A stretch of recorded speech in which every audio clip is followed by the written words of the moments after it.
اعوذ باللہ من الشیطان الرجیم بسم اللہ الرحمن الرحیم الا ان اولیاء اللہ لا خوف علیہم ولا هم يحزنون الذین آمنوا وكانوا يتقون صدق اللہ العظیم۔ سامعین محترم، آج صدر الاولیاء حضرت معظم رحمۃ اللہ تعالی علیہ کا یوم وصال ہے، اور یوم وصال کے دن عرس منایا جاتا ہے، خوشی منائی جاتی ہے۔ یہاں پر اس طرح ہوتا تھا کہ موسم کے تغیر کی وجہ سے بعض دفعہ ایسا ہوتا تھا کہ بارشیں ہو جاتی تھیں۔ پہلے اپریل میں عرس ہوا کرتا تھا حضرت صاحب کا، اپریل کی پہلی جمعرات کو شروع سے عرس ہوتا چلا آیا ہے، لیکن ہمارا یہاں اس طرح کا سلسلہ ہو جاتا ہے بارشوں کا اپریل میں، جس وجہ سے وہ پھر تاریخ تبدیل کرنی پڑی۔ جو اصل تاریخ ہوتی تھی حضرت معظم رحمۃ اللہ تعالیٰ علیہ کے یوم وصال کی، پھر اس کو اب یکم مئی کیا گیا ہے۔ جیسا کہ آپ سب جانتے ہیں، یکم مئی کو اب حضرت معظم رحمۃ اللہ تعالیٰ علیہ کا عرس مبارک ہوتا ہے۔ لیکن چونکہ آپ کا وصال 18-19 ربیع الثانی کی درمیانی رات کو ہوا تھا، مغرب کے لگ بھگ اور عشاء کے وقت کے قریب، تو اس لیے پھر چونکہ اصل یوم وصال یہی بنتا ہے 18 اور 19 ربیع الثانی کی جو درمیانی رات ہوتی ہے، تو اس حوالے سے یکم مئی کو تو بڑا عرس کر لیا جاتا ہے، اور اصل یوم وصال ہونے کے حوالے سے چونکہ آج کا دن ہوتا ہے، اس لیے آج کے دن بھی یہاں پر چھوٹا ختم پڑھ دیا جاتا ہے اور حضرت معظم رحمۃ اللہ تعالیٰ علیہ کے ایصال ثواب کے لیے محفل منعقد کر دی جاتی ہے۔ تو آج بھی ان کا یوم وصال ہے، اس لیے یہاں پر کافی احباب موجود ہیں، باہر سے بھی تشریف لائے ہوئے ہیں۔ اللہ پاک سب کا آنا اپنی بارگاہ میں قبول و منظور فرمائے۔ نیک لوگ جو ہوتے ہیں ان کو اللہ تعالیٰ نے بہت کمالات عطا فرمائے ہوتے ہیں، بڑی ان کی روحانی قوتیں ہوتی ہیں، ہر حوالے سے یہ بہت مکمل شخصیات ہوتی ہیں۔ میں آپ کو بتاؤں کہ 1994 میں مجھے حضرت صاحب کے ساتھ عمرے کے لیے پہلی دفعہ جانے کی سعادت حاصل ہوئی تھی۔ میں عرض یہ کر رہا ہوں کہ ان لوگوں کو کیسی طاقتیں حاصل ہوتی ہیں روحانی طور پر۔ اس 94 والے عمرے میں میں اور شکیل خان اور ٹھیکیدار صاحب ہمارے ایک دوست ہیں، یہ ہم لوگ کے ساتھ تھے۔ تو ڈاکٹر سعد اللہ خان صاحب ڈیرہ والے، انہوں نے ہم کو یہ بتایا تھا کہ قبلہ محمود شاہ صاحب رحمۃ اللہ تعالیٰ علیہ، آپ جانتے ہیں ان کو، پشاور کے خلیفہ ہیں حضرت صاحب کے، یہیں پر ان کی مرکز مبارک ہے، قبر ہے ان کی۔ تو ڈاکٹر سعد اللہ خان صاحب نے مجھ کو یہ بتایا کہ شاہ صاحب، حالانکہ وہ ضعیف العمر تھے، بڑی عمر تھی اس وقت ان کی، تو ڈاکٹر صاحب نے مجھے بتایا کہ شاہ صاحب کا یہ معمول ہے کہ یہ 3 عمرے روزانہ کرتے ہیں۔ حالانکہ میں آپ کو بتاؤں کہ ایک عمرہ کر کے آدمی اتنا تھک جاتا ہے کہ اس دن آدمی دوسرا عمرہ نہیں کر سکتا، لیکن ڈاکٹر صاحب نے بتایا کہ یہ 3 عمرے روزانہ کرتے ہیں، ان کا یہ معمول ہے۔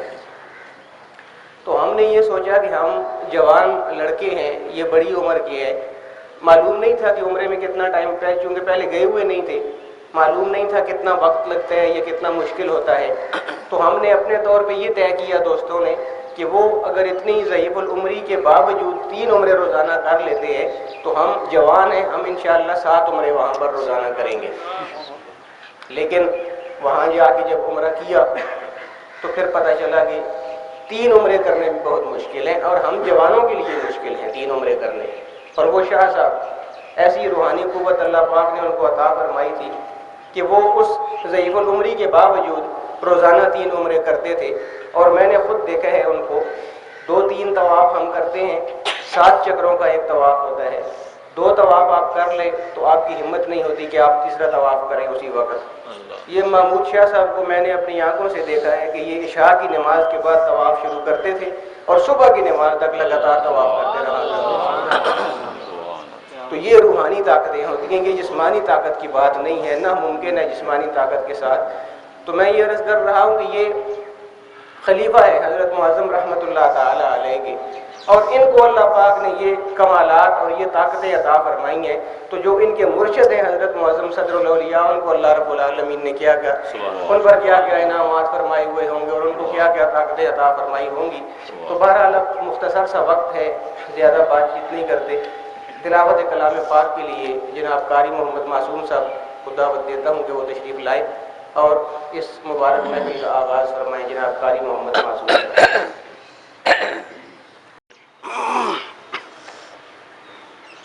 أعوذ بالله من الشيطان الرجيم.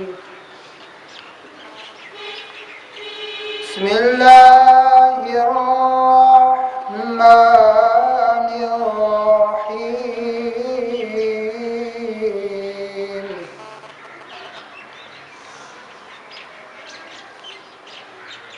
والضحى والليل إذا سجى ما ودعك ربك وما قلى سبحان اللہ وللآخرة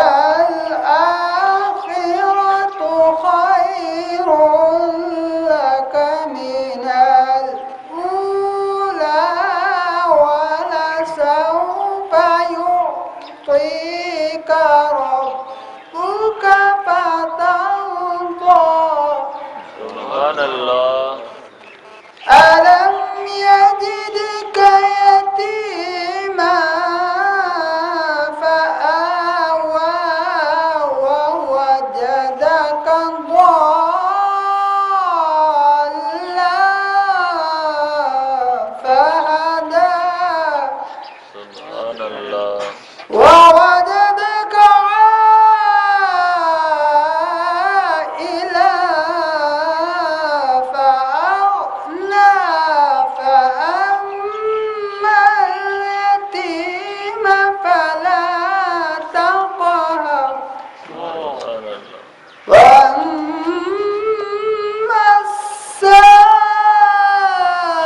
السائل فلا تنهر وأما بنعمة ربك فحدث صدق الله العظيم. گزارش کروں گا کہ آئیں اور نعت رسول مقبول صلی اللہ تعالی علیہ وآلہ وسلم پیش فرمائیں جناب محمد اقبال صاحب۔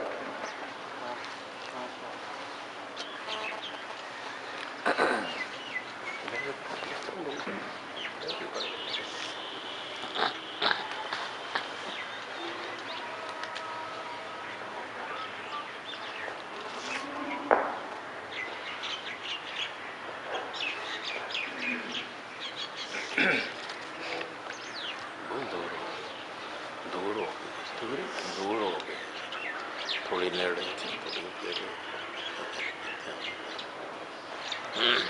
زیادہ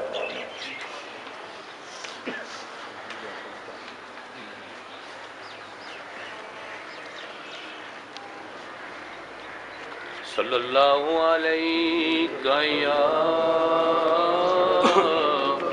یا رسول اللہ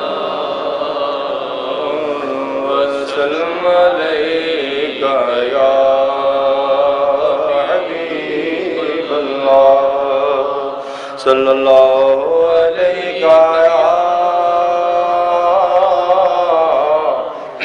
یا رسول اللہ وسلم علیہ یا حبیب اللہ۔ پیری مرشدی شہنشاہ نقشبند کی لکھی ہوئی ایک نعت، اس کے چند اشعار عرض کرتا ہوں۔ میرا ارمان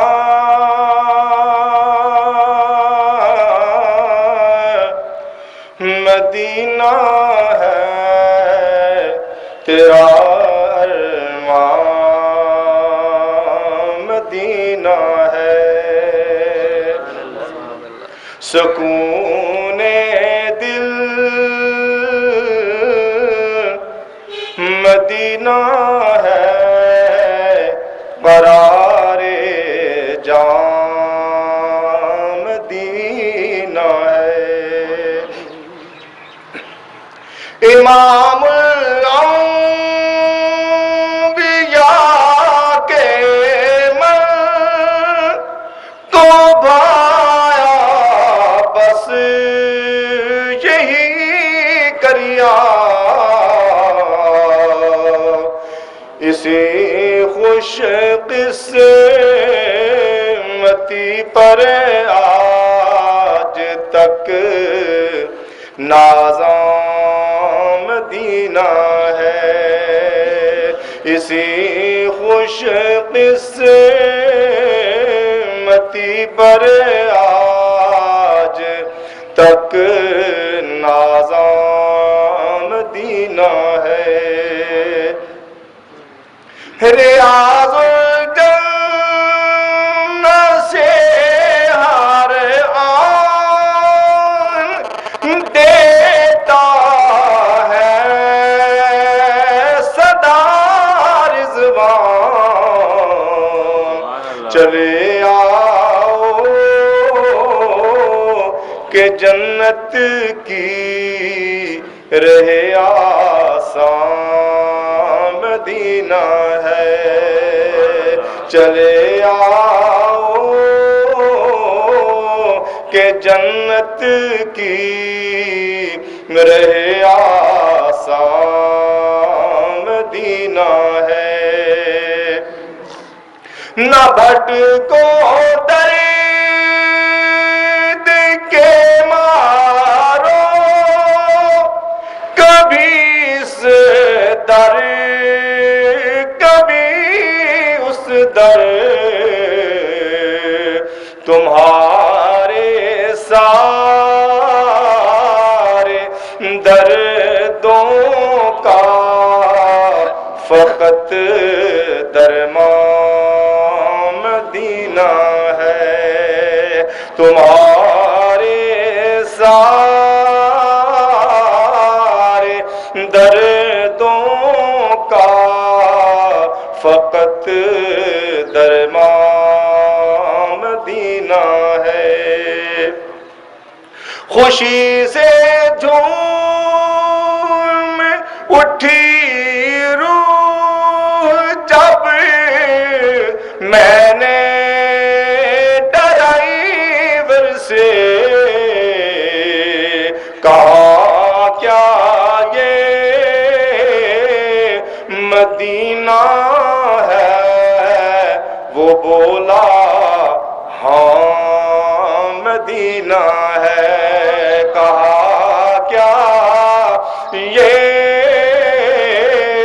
مدینہ ہے وہ بولا ہاں مدینہ ہے سنا دے کاش دائم کو صبا آ کر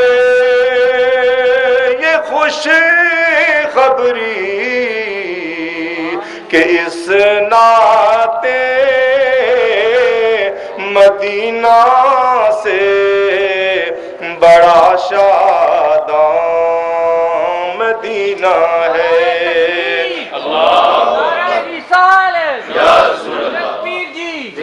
سنا دے کاش دائم کو صبا آ کر یہ خوش خبری کہ اس ناطے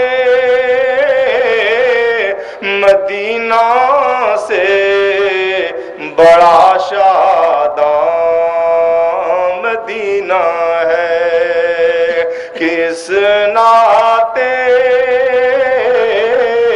مدینہ سے بڑا شاداں مدینہ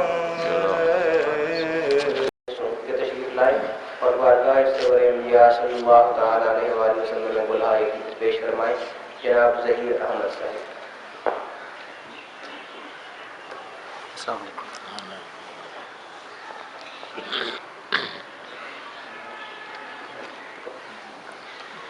صلی اللہ علیہ یا رسول اللہ وسلم علیہ یا حبیب اللہ صلی اللہ علیہ یا رسول اللہ وسلم علیک یا حبیب اللہ۔ ان کی مہک نے دل کے غنچے کھلا دیے ہیں، ان کی مہک نے دل کے غنچے کھلا دیے ہیں، جس راہ چل دیے ہیں آقا، جس راہ چل دیے ہیں، کوچے بسا دیے ہیں، جس راہ چل دیے کوچے بسا دیے، ان کی مہک نے دل کے ان کے نثار کو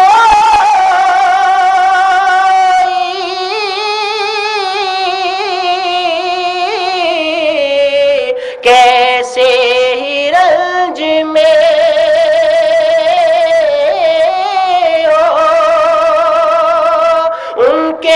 نثار کو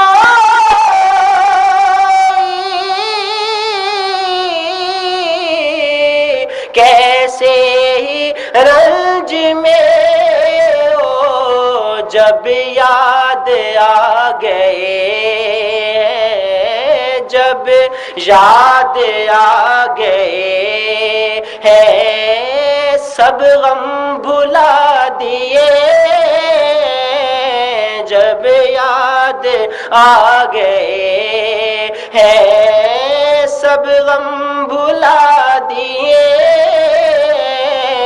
ان کی مہک نے دل کے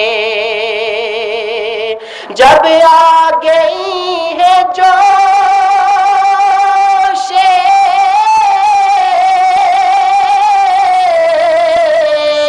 رحمت پہ ان کی آنکھیں،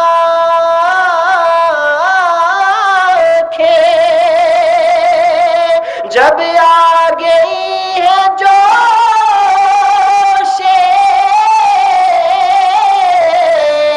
رحمت پہ ان کی آنکھیں، جلتے بجھا دیے، جلتے بجھا دیے ہیں، روتے ہنسا دیے، جلتے بجھا دیے ہیں، روتے ہنسا دیے ہیں، ان کی مہک نے دل کے اللہ کیا جہنم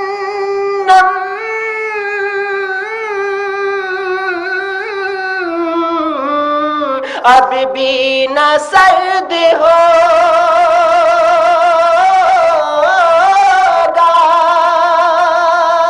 اللہ کیا جہنم اب بھی نہ سرد ہوگا، رو رو کے مصطفیٰ نے، رو رو کے مصطفیٰ نے دریا بہا دیے، رو رو کے مصطفیٰ نے دریا بہا دیے ہیں، ان کی مہکنے دل کے آنے دو یا ڈبو دو اب تو تمہاری جانب آنے دو یا ڈبو دو اب تو تمہاری جانب کشتی تمہیں پہ چھوڑے کشتی تمہیں پہ چھوڑے لنگر اٹھا دیے کشتی تمہیں پہ چھوڑے لنگر اٹھا دیے ان کی مہکنے دل کے میرے قریب سے گر قطرہ کسی نے مانگا میرے قریب سے گر قطرہ کسی نے مانگا دریا بہا دیے دریا بہا دیے ہے در بے بہا دیے دریا بہا دیے ہے در بے بہا دیے ان کی بہکنے دل کے ملک سخن کی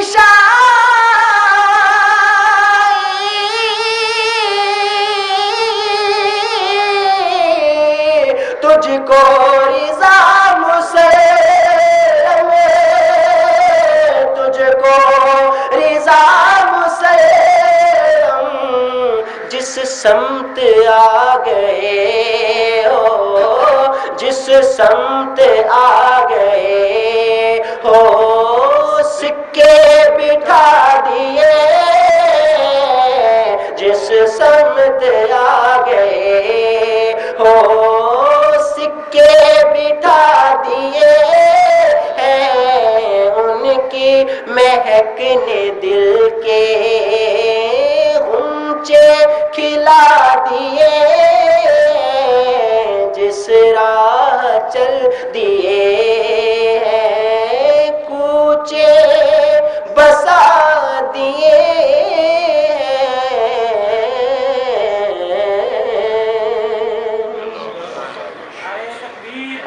من الشیطان الرجیم بسم اللہ الرحمن الرحیم ومن يعمل من الصالحات من ذکر او انثى وهو مؤمن فلنحيينه حیاة طیبہ صدق اللہ العظیم۔ حضرت معظم رحمۃ اللہ علیہ کو اللہ پاک نے بہت حیات طیبہ عطا فرمائی تھی، پاک زندگی عطا فرمائی تھی، پاکیزہ زندگی عطا فرمائی تھی۔ وہ بچپن سے لے کے ان کے جو زندگی کا آغاز ہے وہی اللہ کے گھروں کے ساتھ محبت، مسجدوں کے ساتھ محبت، نیک لوگوں کے ساتھ محبت، شروع سے ان کے مزاج میں وہی شے تھی جو بڑھتے بڑھتے ترقی کرتے کرتے پھر وہ اپنے عروج تک پہنچی، اپنے کمال تک پہنچی۔ ان کو اللہ پاک نے ظاہری اور باطنی علوم عطا فرمائے جس کے لیے بہت زیادہ محنت اور بہت زیادہ لگن کی ضرورت تھی۔ حضرت معظم جیسا عالم شاید ہی کوئی ہو، ہم نے تو چونکہ ان سے پڑھا ہے اور ان کی ہر شے سے آگاہ ہیں، جتنی گہرائی اور جتنی باریکی بینی اور جتنی دقت نظر اللہ پاک نے ان کو عطا فرمائی تھی وہ شاذ و نادر ہی کہیں دیکھنے میں آتی ہے۔ تو ان کی اصل میں بات لگن تھی، علم کے ساتھ لگن، ایسا علم کا ایسا شوق ان کو تھا کہ وہ ہندوستان میں کہیں پڑھتے تھے۔ اس زمانے میں نہ کوئی ڈاک کے ذرائع تھے وسیع قسم کے، نہ کوئی موبائل ہوتے تھے، نہ ٹیلی فون ہوتے تھے، خط ہی ایک ذریعہ ہوتا تھا، وہ بھی زمانوں بعد جا پہنچتا تھا کہیں۔ تو اس زمانے میں جو آدمی بھی باہر ہوتا تھا، دور دراز ہوتا تھا، ٹیلی فون وغیرہ کے ذریعے اس کا گھر کے ساتھ کوئی رابطہ نہیں ہوتا تھا، تو گھر کی خیر خیریت کے بارے میں بہت اس کو طلب رہتی تھی، تمنا رہتی تھی۔ حضرت معظم بھی وہاں تھے تو فرماتے تھے کہ گھر سے کبھی خط آیا کرتا تھا، کافی عرصے بعد خط آتا تھا، تو میں اس خط کو پڑھ کے پھر گھر کی یاد میں کھو جاتا تھا، گھر والے یاد آتے تھے، گھر یاد آتا تھا، اپنا علاقہ یاد آتا تھا۔ کچھ 1-2 دن جو ہے وہ طبیعت اسباق کی طرف پوری طرح متوجہ نہیں ہو پاتی تھی، پیچھے گھر یاد آتا رہتا تھا۔ مطالعے کے لیے بیٹھتا تھا تو گھر یاد آنا شروع ہو جاتا تھا، وہ تازہ تازہ خط میں حالات پڑے ہوتے تھے۔ تو میں نے چند دفعہ ایسا میرے ساتھ ہوا تو میں نے کہا کہ بھئی اصل مقصود تو علم حاصل کرنا ہے، اور یہ خط وغیرہ جو آتے ہیں ان کو پڑھنے سے دوبارہ توجہ گھر کی طرف ہو جاتی ہے، اور میں اسباق سے میری توجہ ہٹ جاتی ہے لمحاتی طور پر، تو یہ چیز ٹھیک نہیں ہے، پوری توجہ علم کی طرف ہونی چاہیے۔ میں نے فیصلہ کیا کہ خط پڑھنے کوئی نہیں ہے۔ سبحان اللہ۔ گھر سے خط آتے تھے، میں ان کو نہیں پڑھتا تھا، رکھ دیتا تھا۔ جب چھٹیاں ہوتی تھیں، تعطیلات ہوتی تھیں اور گھر آنا ہوتا تھا تو پھر سارے سال جو واقعے ہوتے تھے سب کو ایک دفعہ ہی پڑھ لیا کرتا تھا۔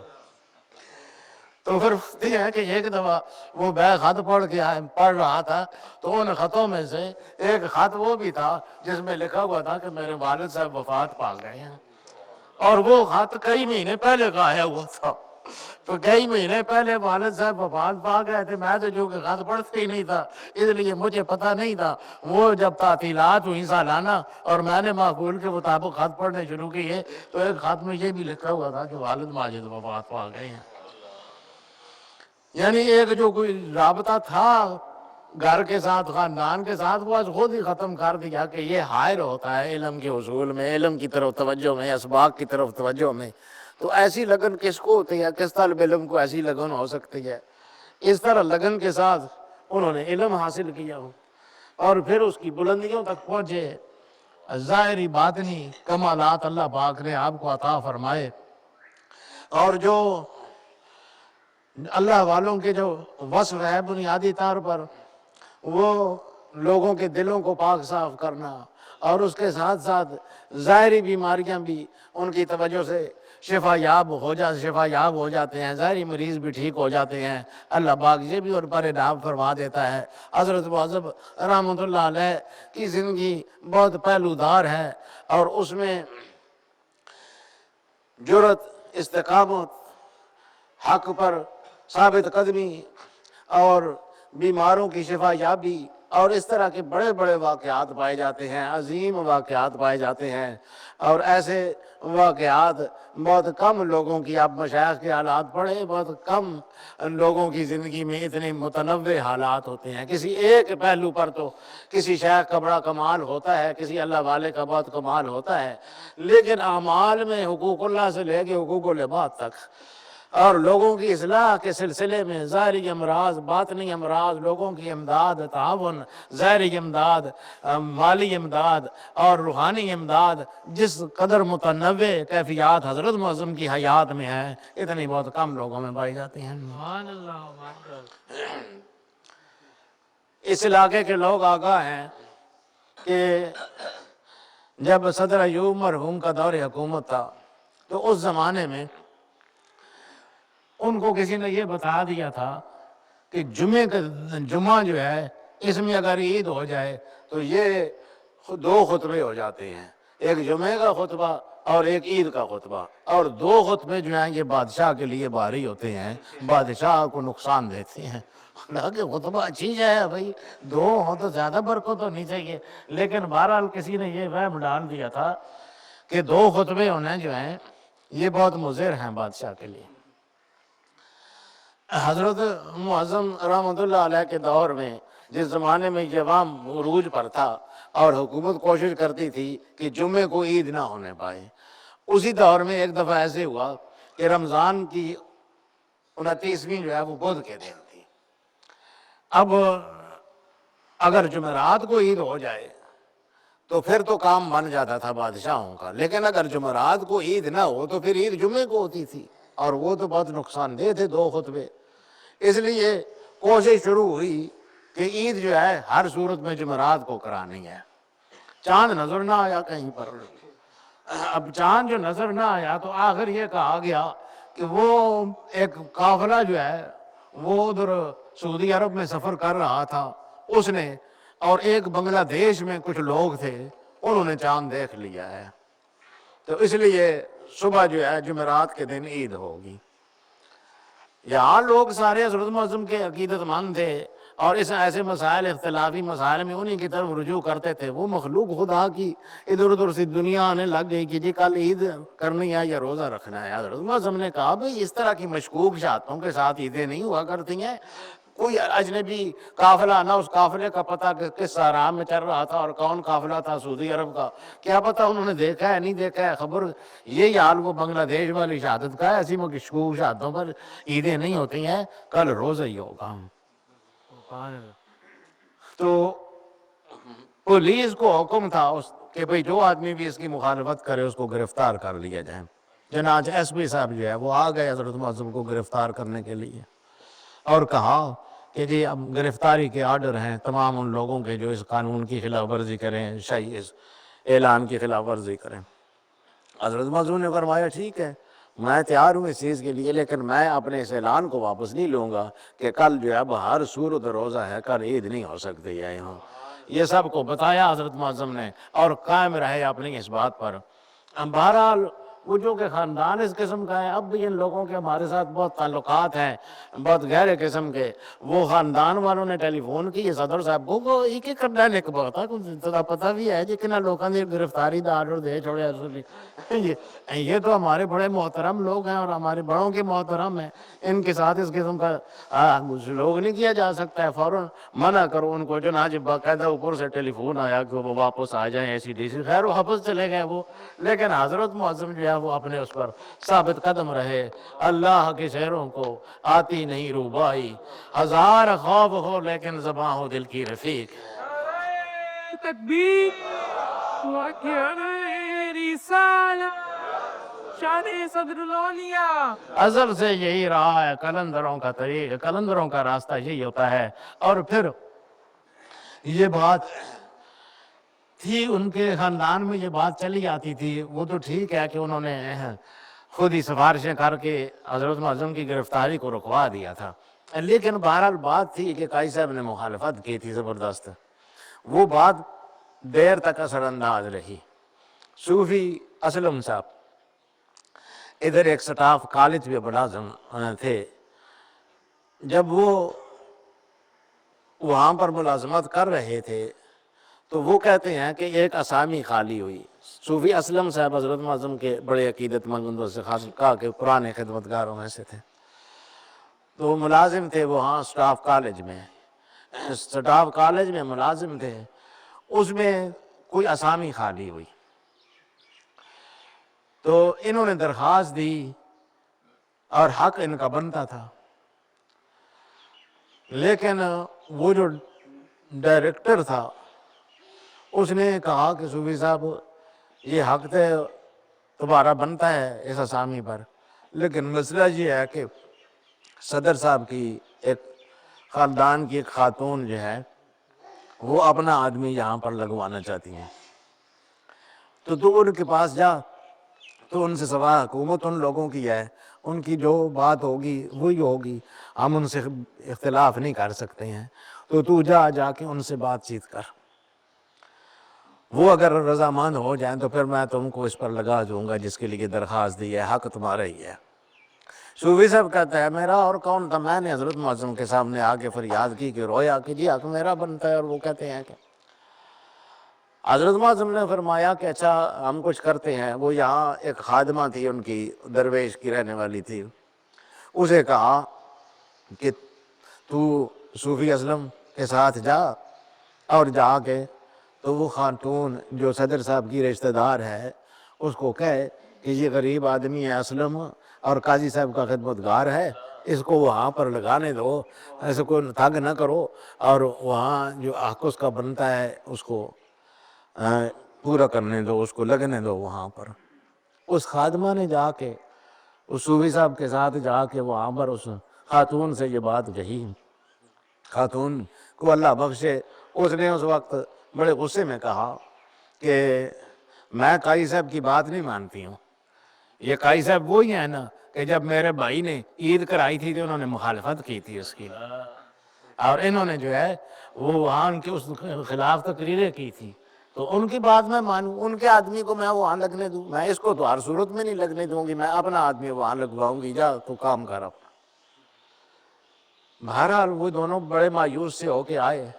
صوفی اسلم نے پھر آ کے حضرت معظم کو بتایا جی کہ اس نے تو یہ باتیں کی ہیں. حضرت معظم رحمۃ اللہ علیہ جلال میں آ گئے. فرمایا اچھا وہ کیا دیا کہ نہیں لگنے دوں گی میں؟ تو اسلم تو اس طرح کر کہ تو جا، میں نے تجھے اس اسامی پر لگا دیا ہے.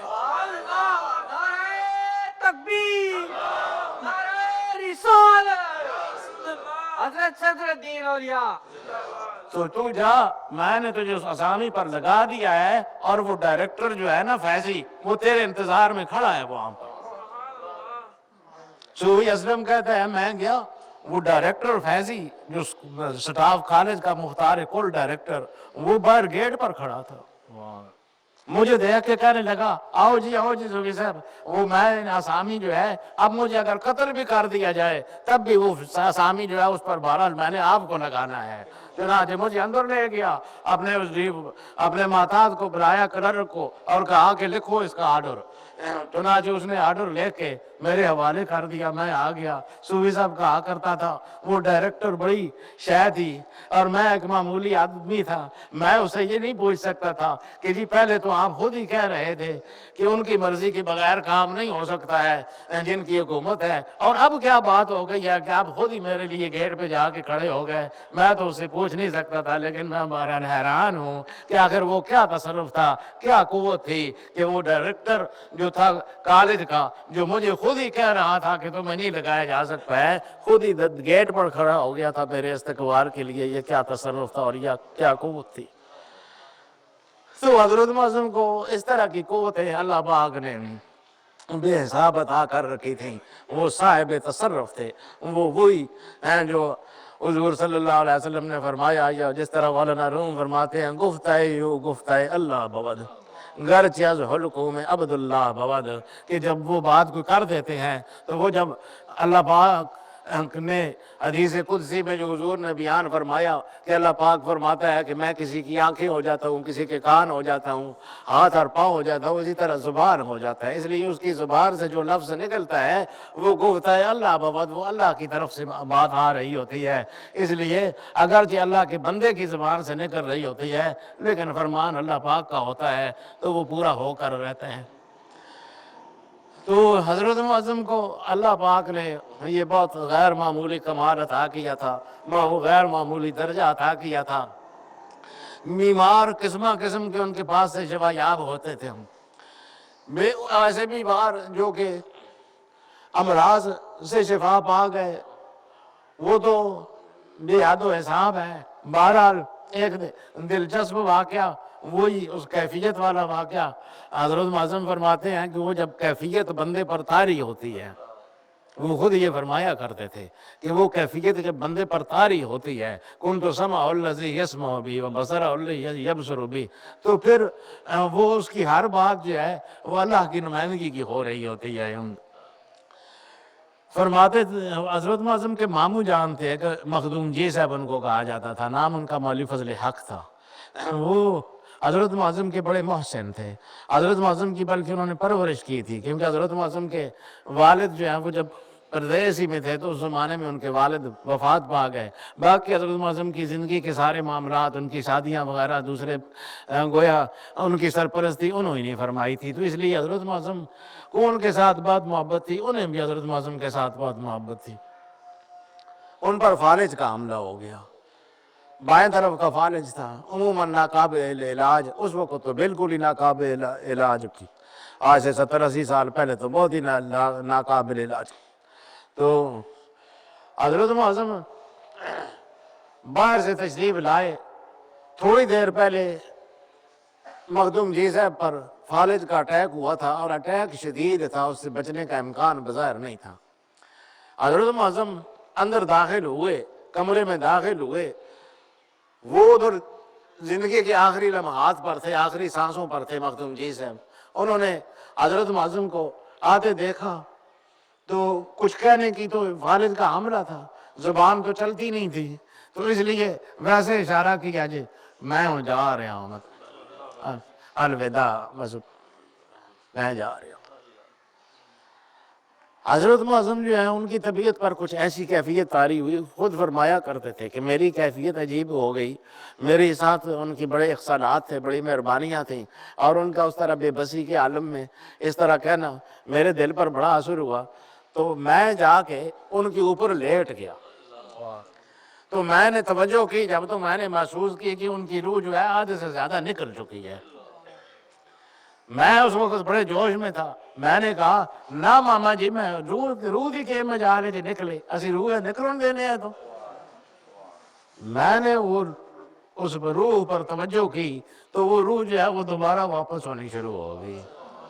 ہوتے ہوتے وہ رفتہ رفتہ میں ان پر لیٹا رہا اور ان پر توجہ کرتا رہا، ہوتے ہوتے وہ نکلتی ہوئی روح جو ہے وہ واپس آتے آتے وہ پاؤں کے تلووں تک پہنچ گئی، قرار پذیر ہو گئی اپنی جگہ پر. امام صاحب ٹھیک ٹھاک اٹھ کے بیٹھ گئے. 10 سال بعد زندہ رہے، 10 سال بعد. شکاری تھے، شکار کیا کرتے تھے، 10 سال شکار کیا ہو. حالانکہ فالج سے کوئی ٹھیک بھی ہو جائے تو وہ ادکرڑے سے ٹھیک ہوتا ہے، پوری طرح ٹھیک نہیں ہو پاتا ہے، لیکن وہ مکمل طور پر صحتیاب ہوئے اور شکار کرتے رہے 10 سال بعد تک. تو یہ اس طرح سے بیمار ٹھیک ہو جاتے ہیں. حضرت معظم یہ فرمایا کرتے تھے کہ میں نہ بس وہ کو کیفیت بھی گالو دیئے. میرے کہ اپنے خاندان دے کئی لوگ میرے روس گئے کہ ان کے رشتہ دار فوت ہو رہے تھے، تو مجھے کہا کہ دعا کرے. میں نے ان کے لیے دعا کی. اب میں وہ کیفیت تو اپنے اوپر نہیں تقریر کر سکتا ہوں نا، وہ ہر وقت تو طاری نہیں ہوتی ہے، جب طاری ہو جاتی ہے تو پھر تو وہی بات ہوتی ہے، وہ اللہ کی طرف سے ہو رہی ہوتی ہے بات. لیکن وہ مجھ پر گلہ شکوہ کیا کرتے تھے کہ جی ہمارے اس بیوی کے لیے، ہماری ماں کے لیے آپ نے اس طرح دعا نہیں کی نا جس طرح آپ نے ماموں جان کے لیے کی تھی. تو میں ان کو سمجھاتا رہتا تھا کہ بھئی وہ میں نے دعا تو سب کے لیے کی ہے، لیکن وہ کیفیت ہے وہ اب میرے اپنے اختیار میں نہیں ہے. وہ جب طاری ہوتی ہے تو ہوتی ہے، اور وہ اللہ ہی کی طرف سے طاری ہوتی ہے. تو اس طرح کے اللہ نے ان کو کمالات عطا کیے تھے کہ یہ تو ظاہری بیماریوں کی بات ہے. وہ روحانی بیماریوں کے بھی چونکہ معالج تھے، اور وہ عارشہ کے طریقت روحانی بیماریوں کا معالج ہوتا ہی ہے. وہ اس طرح سے عمومی طور پر تو آپ تھے ہی، لیکن آپ کے پاس خاص علاج ہیں. مثال کے طور پر ادھر حاجی عبد الرحمن صاحب ہوتے تھے ابٹاباد میں، بڑے صاحب علم شخص تھے، اور یہ کابل میں پاکستان کی طرف سے سفیر بھی رہے تھے. ان کا ایک بھائی تھا ڈاکٹر عبدالحمید، وہ قادیانی ہو گیا. حاجی عبد الرحمن صاحب کا حضرت معظم کے ساتھ بڑا گہرا تعلق تھا. ان کا بھائی عبدالحمید قادیانی ہو گیا تو وہ اس کو لے کے حضرت معظم کے پاس آئے اور بتایا جی کہ بھائی ہے میرا اور یہ قادیانی ہو گیا، کوئی اس کو سمجھائیں. حضرت معظم نے اس کو سمجھایا، دلائل دیے. اس نے کہا جی یہ دلائل فضول ہے، اصل بات یہ ہے کہ میں آپ کو بتاؤں کہ میں نے حق کو اب پایا ہے. پہلے تو میری زندگی ساری رائے گاہ تھی، فضول تھی. اب میں حق کو پہنچا ہوں، اب حق مجھ پر منکشف ہوا ہے، اور اب مجھے اللہ کے ساتھ تعلق نصیب ہوا ہے. حضرت معظم نے فرمایا کہ بھئی آخر کس طرح تجھے اب یقین ہوا ہے کہ اب تو حق پر پہنچ گیا ہے، اور ایسا ہوا کس طرح سے؟ اس نے کہا جی کہ اصل میں یہ ہے کہ میرا ایک دوست ہے وہ احمدی ہے، اس نے مجھے کچھ کتابیں دی تھیں مرزا صاحب کی پڑھنے کے لیے. وہ میں پڑھ ہی رہا تھا تو ایک دن رات کو خواب میں یہ میں نے منظر دیکھا کہ ایک عظیم الشان باغ ہے، جنت جیسا ایک باغ ہے، اور اس میں ایک عالیشان مصری چادر پڑی ہوئی ہے، اور اس میں ایک مقدس ہستی جو ہے وہ لیٹی ہوئی ہے اس چارپائی پر. اوپر ان کے چادر ہے بڑی خوبصورت نورانی منقش قسم کی، لیکن منہ ان کا ڈھکا ہوا ہے. میرے دل نے گواہی دی کہ یہ جو بزرگ لیٹے ہوئے ہیں یہ مرزا غلام احمد قادیانی ہیں، مسیح موعود ہیں۔ اس دیدار کے ساتھ ہی، اس نظارے کے ساتھ ہی میرے دل میں ان کی محبت جو ہے وہ گھر کر گئی اور میرے دل کے اندر داخل ہو گئی۔ اور جو ہی ان کی محبت میرے دل میں داخل ہوئی تو مجھے صحیح بار نصیب ہو گیا۔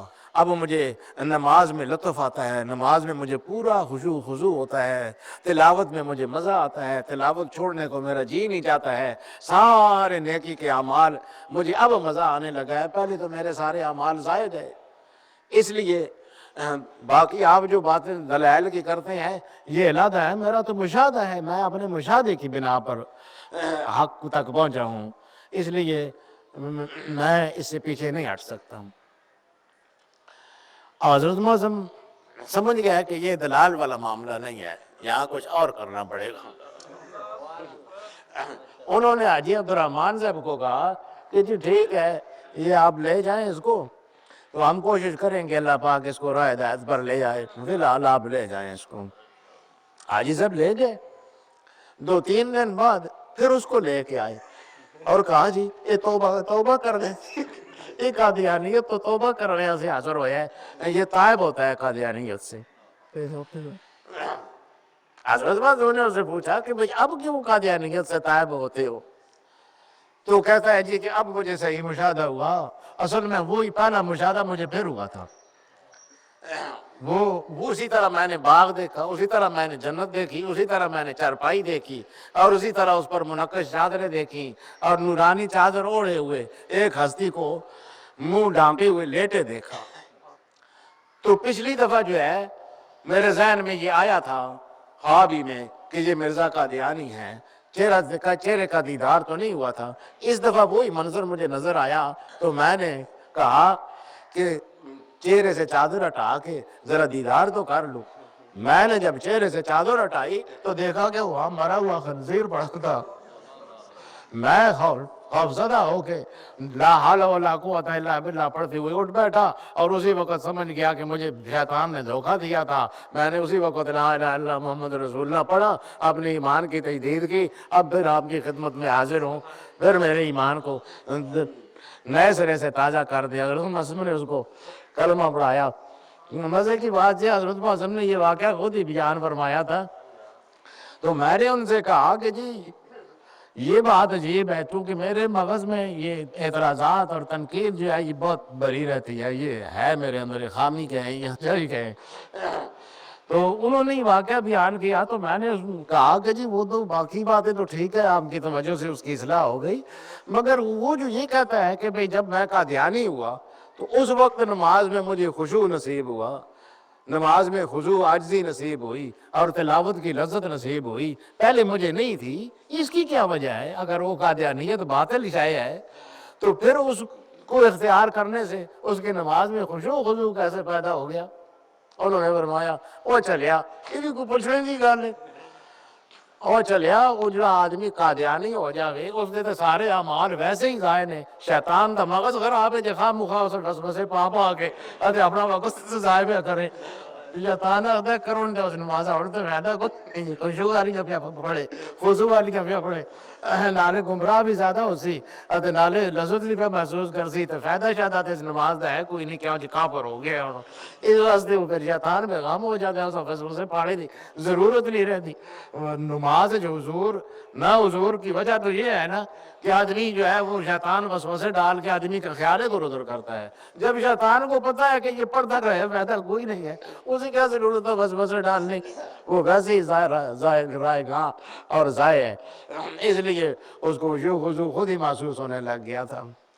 تو بہرحال حضرت معظم اس طرح لوگوں کی عقائد کی اصلاح کرتے رہے، لوگوں کی درستگیاں کرتے رہے، لوگوں کو ظاہری بیماریوں سے شفا دیتے رہے۔ مسیحا زماں آمد شفائے ہر مریض را شکستہ دل شکستہ غم زدہ را غم گسار آمد۔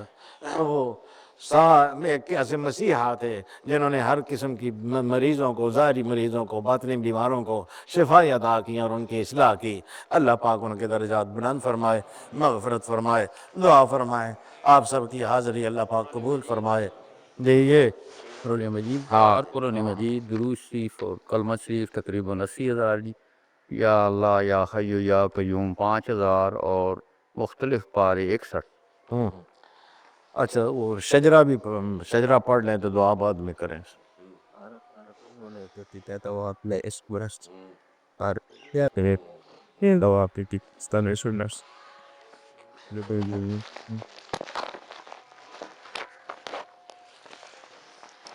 بسم اللہ الرحمن الرحیم۔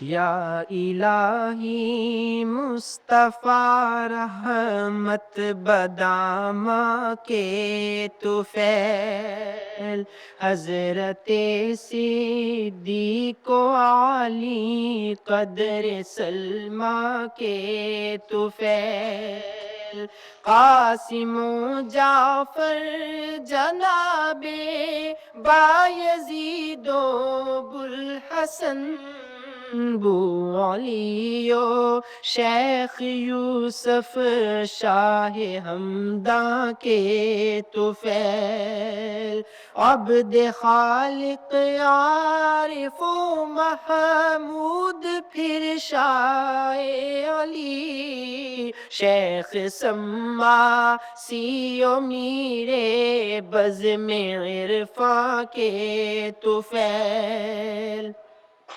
شعباؤدین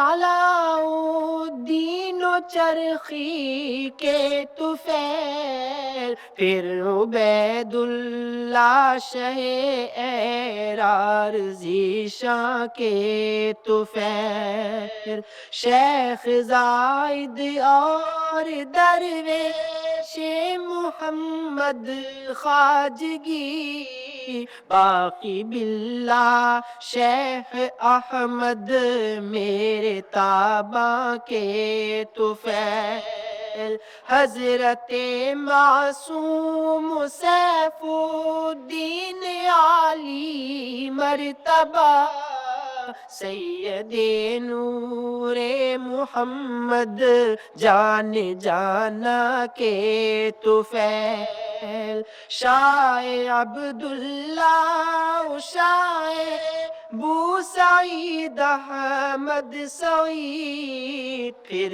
جناب دوست قندھاری عثماں کے طفیل، پھر سراج الدین و احمد خان قیوم زمان، شیخ صدر الدین آقا غوث دورہ کے طفیل، جان دو عالم کے منظور نظر سیرت نگار، مرشدی دائم مدیر جامع عرفاں کے طفیل، دو جہاں کی نعمتیں دے، ہر مصیبت سے بچا، دو جہاں کی نعمتیں دے، ہر مصیبت سے بچا، نقش بندی اولیاء کے جود و فیضاں کے طفیل، نقش بندی اولیاء کے جود و فیضاں کے طفیل۔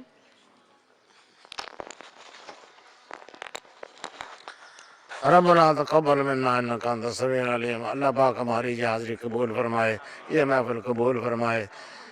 ہم نے جو کچھ پڑھا ہے حضرت معظم کے ایصال ثواب کے لیے، اللہ پاک وہ بھی قبول فرمائے، منظور فرمائے۔ جو قاری صاحب نے بتایا ہے وہ بھی، اور جو کسی نے اور پڑھا ہے اور ہمیں اس سے آگاہ نہیں ہے وہ بھی اللہ پاک قبول فرمائے۔ میرا ایک داماد قاضی عارف عمرے کے لیے گیا ہوا ہے، اس نے حضرت معظم کے لیے طواف کیا ہے، اور بھی وہاں لوگ طواف کرتے رہتے ہیں، اور بھی بہت سے دوست گئے ہوئے ہیں، تو جس نے بھی ان کے لیے طواف کیے یا عمرے کیے یا کوئی اور صدقہ خیرات وہاں پر ان کے لیے کیا پڑا، اللہ پاک وہ بھی قبول فرمائے۔ اور یہاں ملک میں بھی جس حد تک اپنی محبت اخلاص کے ساتھ پڑھو، اللہ پاک وہ بھی قبول فرمائے، اور اس سب کا ثواب حضرت معصوم رحمۃ اللہ علیہ کی روح پاک کو اللہ پاک پہنچائے، ان کے درجات بلند فرمائے، ان کو اعلیٰ مقام نصیب فرمائے، ان کی روحانیت کو ہماری طرف مبذول و متوجہ فرمائے، اور ان کی روحانیت کے صدقے ہمارے تمام مشکلات دور فرمائے، ہماری تمام پریشانیاں دور فرمائے، ہمیں ان کے نقش قدم پر چلنے کی توفیق عطا فرمائے، ہمیں ظاہری اور باطنی بیماریوں سے نجات عطا فرمائے، شفا عطا فرمائے، اور ہمارے رکے ہوئے کام ان کے صدقے اللہ پاک حل فرمائے، اور ان کاموں کو رواں فرمائے، اور جو مقاصد ہیں، جو مقصد لے کے لوگ آئے ہیں اور جن کی ضرورتیں ہیں، اللہ پاک ان سب کی ضرورتوں سے، ان کے مقاصد سے آگاہ ہیں۔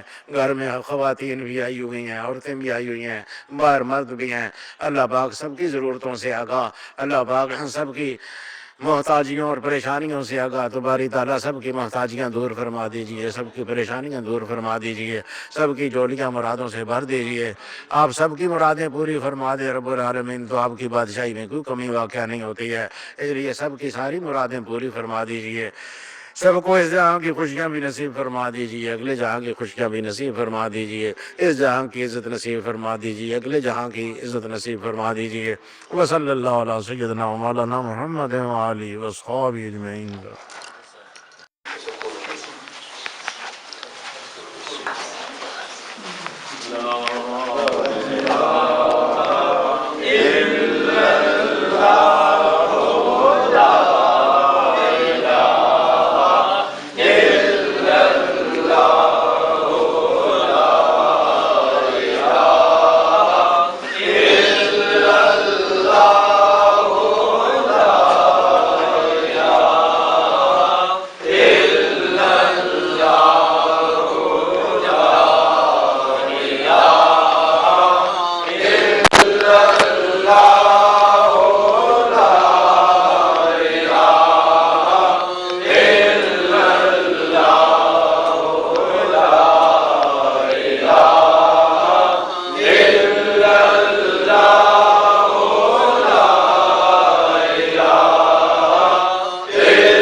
إياك نعبد وإياك نستعين اهدنا الصراط المستقيم صراط الذين أنعمت عليهم غير المغضوب عليهم ولا الضالين.